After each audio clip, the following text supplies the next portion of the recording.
Meredith.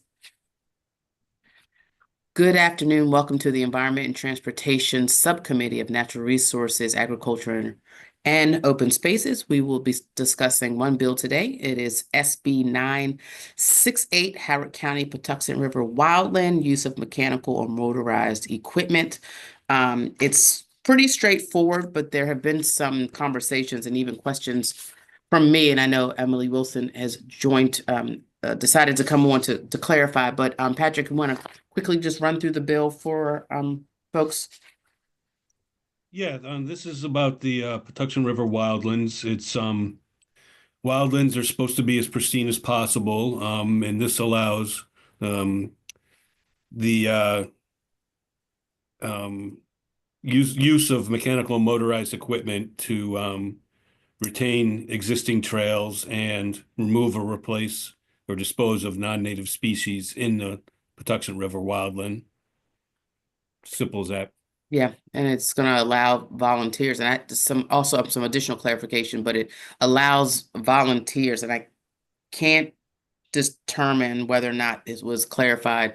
Volunteers who are insured and who have certain special permissions to be able to do this clearing work with this motorized equipment. The bill says, or at least the fiscal note says, that there is 1,579 acres in Howard County and Montgomery counties. And I believe this bill speaks to the 1,579 acres, is what I need clarification for. And if that is the case, whether or not we need Montgomery County's, a letter from Montgomery County authorizing this as well. Well, that's up to leadership, you Sure. and the chair, because the Senate didn't consider it a local bill. They did not? They did not, because Okay, it's state land. fair enough. Done. Okay. Emily, are you on? Let me take Delegate Jacobs' question first. Delegate Jacobs. Thank you, Madam Chair. Listen, why wouldn't this be a statewide bill? Why are we just considering Patuxent when we have areas all around the state? I mean, we've considered legislation this year where they want to hire, going forward, an employee per 400 acres of program open space, to maintain that property. And so why it can't be the only area that's got issues with overgrowth and whatnot is Patuxent. And I'm sure there are other places in the state. So my question is, why wouldn't this be a statewide bill instead of just a Patuxent bill? It's a good, go ahead. I was just going to say this was user requested, specific for this park, so call it narrowly tailored, if you will. What, oh, sorry. Go ahead, Delegate Ruth. Sorry, I didn't raise my hand. Thank you. Thank you, Madam Chair. User requested, do you mean the county PNR or what user? The trail users. The trail. In Howard County. Oh, okay. And I guess I wondered if we could, I know you were going to have Emily speak and maybe she can address the question of. She will. I just want to take the members' questions first. Thank you. Thank you, Natalie. Thank you, Madam Chair. Yeah, I just wanted to also mention that most of the people really who really feel strongly about this ride horseback trail ride in this area. And so one of the issues too is if you fall off a horse and are seriously injured, they want to be able to get something motorized in to save you.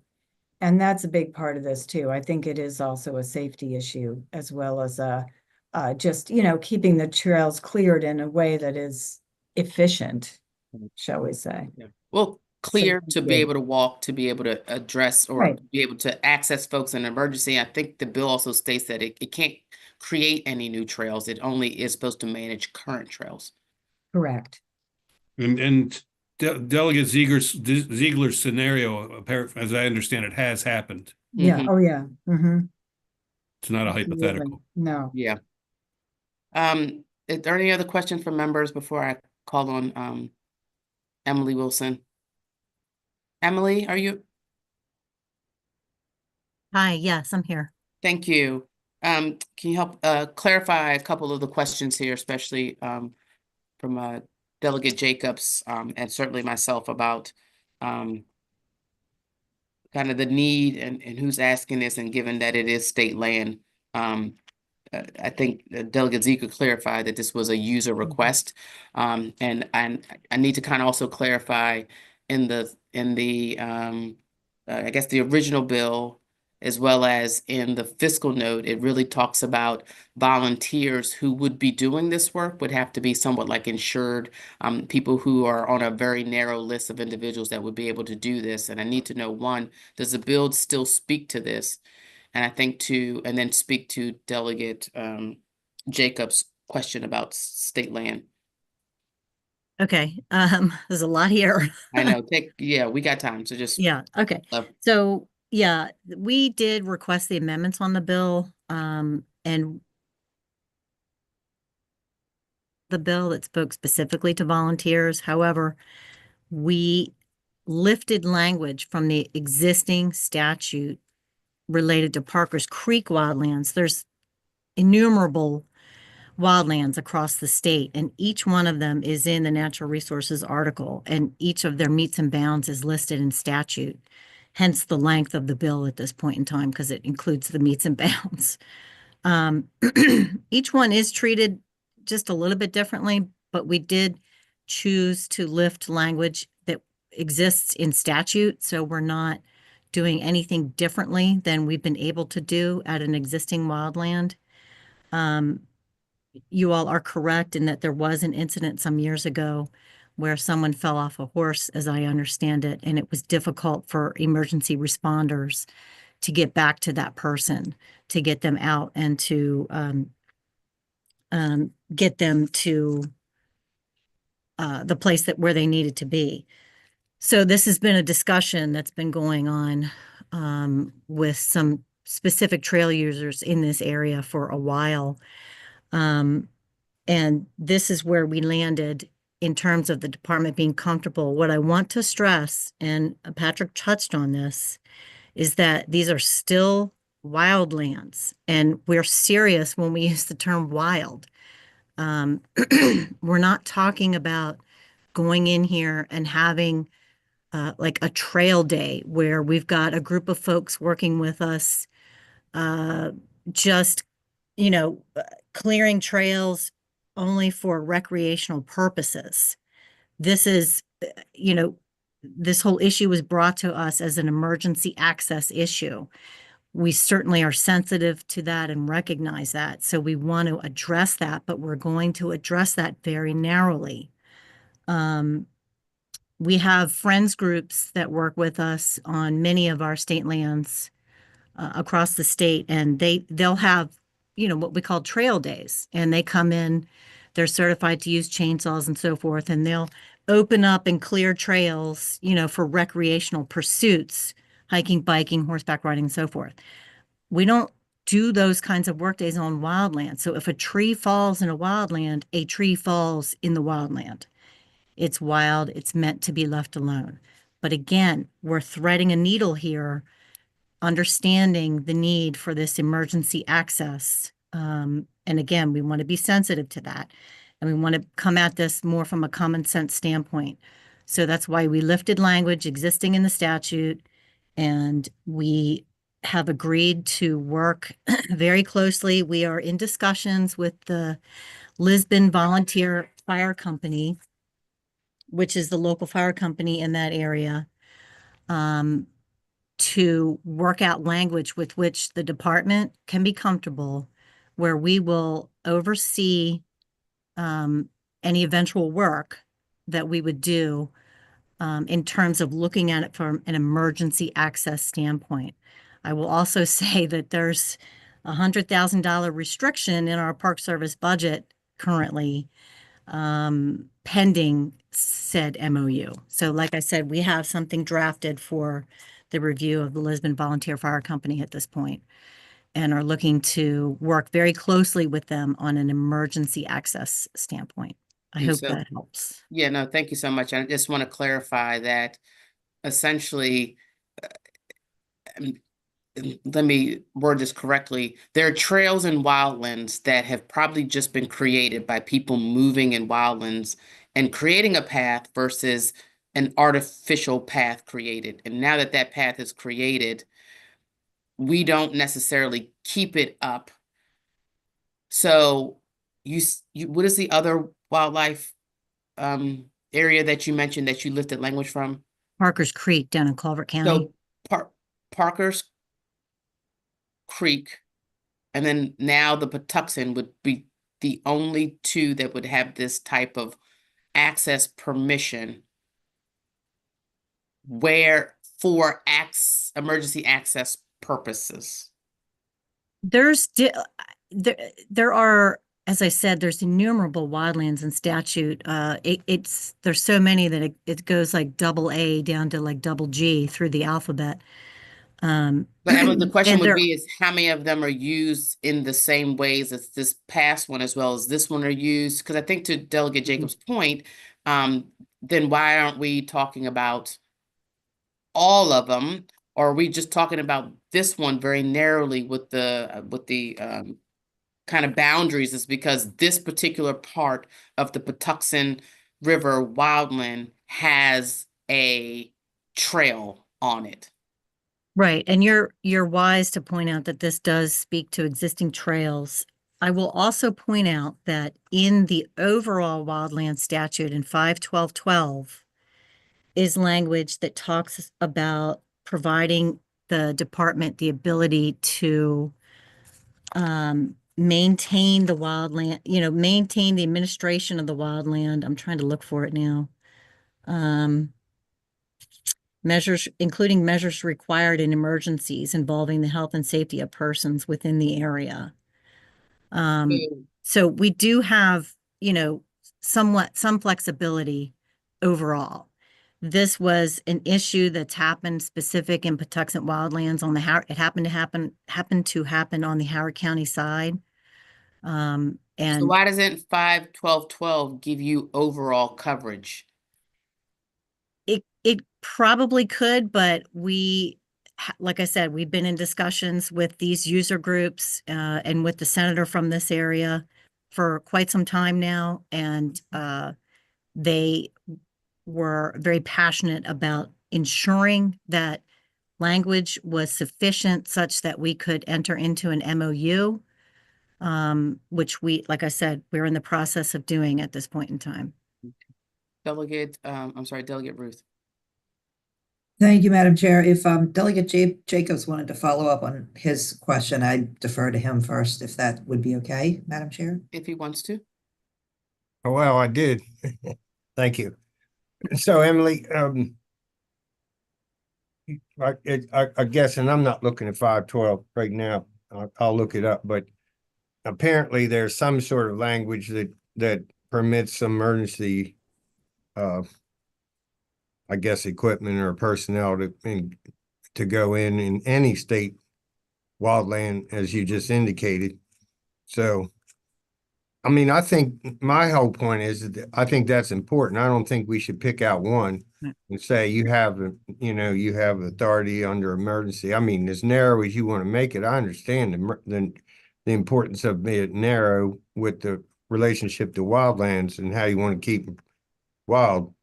But if we're going to address the emergency issue, it should be the same in any state wildland, I would think, rather than just cherry picking one or two here or there. I mean, there's wildlands all over the state. And I would hope that if somebody has an emergency that they would be able to get equal treatment, in trying to retrieve them or get them medical attention or whatever the point may be. I mean, I don't have a problem with what this bill is trying to do. I'm just saying, why isn't it broader, to encompass the state more so than just one area? I certainly agree with that, but it sounds like to me, if I'm hearing this correctly, the spaces where this has happened and the space where this is potentially going to happen now are places where there are actual trails within the wildlands. Is that what I'm hearing? There's Because he would have a strong point if that's the case. Yeah. But if it's the case is that it just pertains to spaces on wildlands where there is an actual trail so that this trail can be managed without disturbing the rest of the wildlife, then think I understand. But you have trails on pretty much any wildland. I mean, they were, Not, I remember when they were given that title early in my career here, when Governor O'Malley I think was the one that did the named them wildlands, and that you had to keep them pristine and all that. But they all had trails on them prior to that. So I'm just saying, if what you're trying to do is address the emergency that may take place, any of these properties, if no matter what the person was doing in there, if you needed some sort of equipment to get them out because of injury or whatever, I would hope it would be equal. It wouldn't be like Patuxent. Yeah, we can go save you there, but not the one over there. Okay. It good may luck. be it may be one I'm in, I'm getting old. I'm Oh, gonna God. break my leg or something, I'm with you, come get me too. Jesus, okay. Delegate Ruth. Thank you, Madam Chair. And thank you, Emily. I had two questions. One is sort of follow up on your explanation, and I understand that DNR intends to very narrowly interpret this just as necessary. But just I wanted to make sure there's enough protections in place so that future administrations will also be able to, sort of be required to narrowly interpret this. Does that make sense? It does. And I will say that again, these are, the wildlands have extraordinary protections in statute. And as I said, there are different wildlands across the state. They each have different terrain. They each have different user groups. This one in particular, Patuxent and Parker's Creek, have similar kinds of terrain and user groups. So that was one of the reasons why we lifted the language from Parker's Creek. And again, we understand at the department the importance of wildlands being wild. And I will also say that there are some instances where, and in some of these wildlands areas where you may not expect to be able to have anything but an airlift out of one of these areas because they are wild. Thank you. And I have one more question, Madam Chair, if that's okay. Of course. Thank you. And so my other question, you talked a lot about the rescue and the need for maintaining the trails for that sense. But I just wondered if you could touch on the non-native species part of that, where obviously non-native species are not great, and we certainly want to get rid of them, but it also sounds like these wildlands are really mostly hands-off. And how do you find that balance?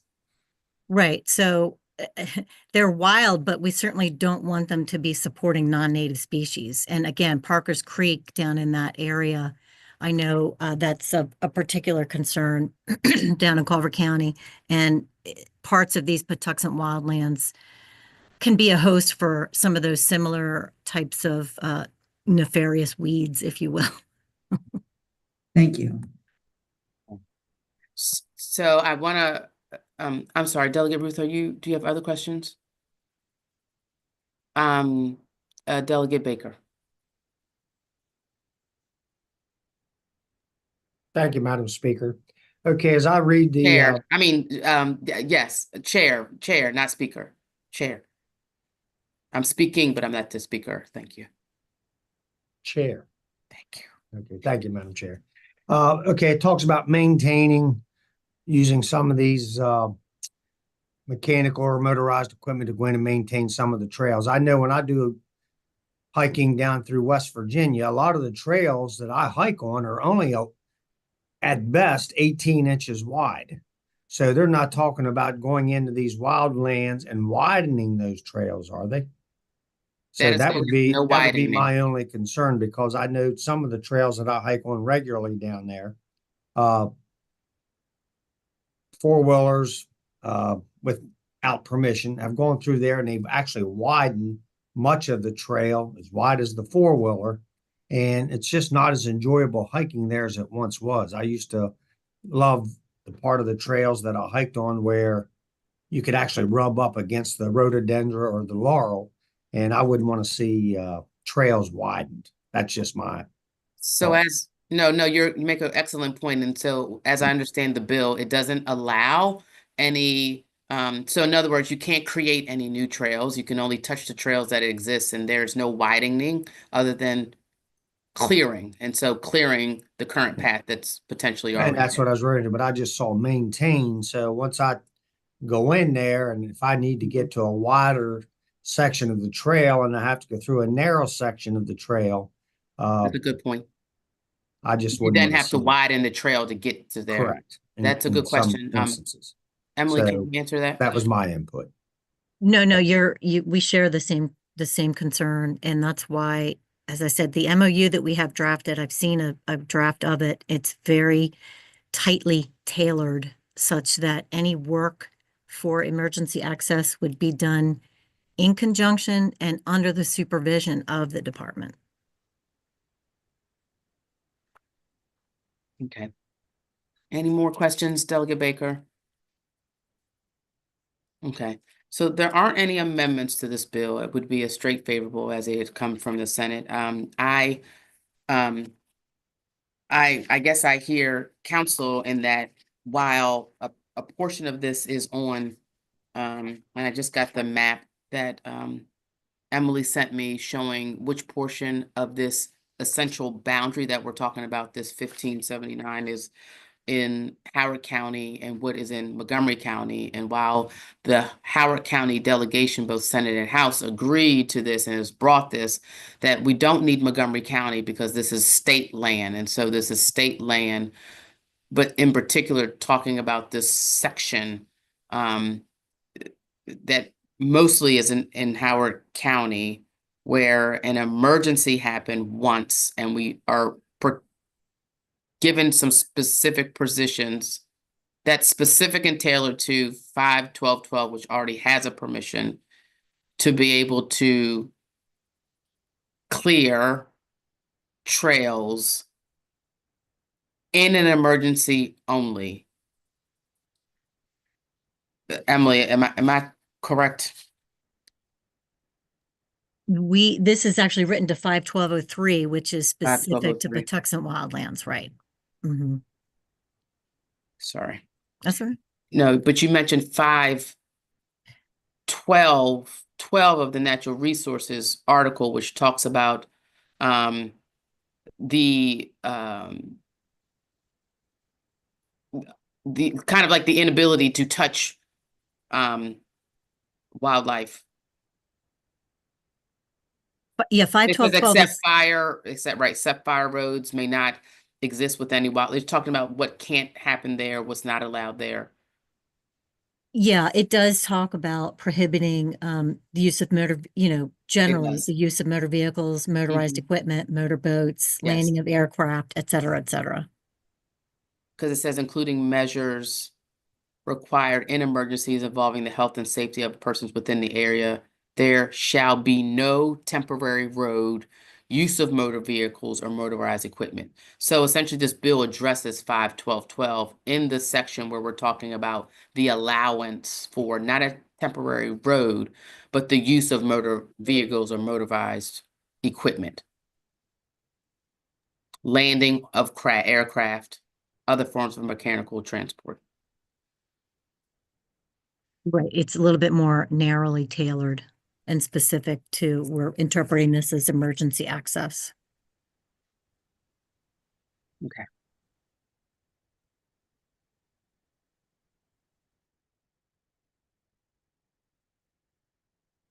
Are there any other questions? Delegate Baker?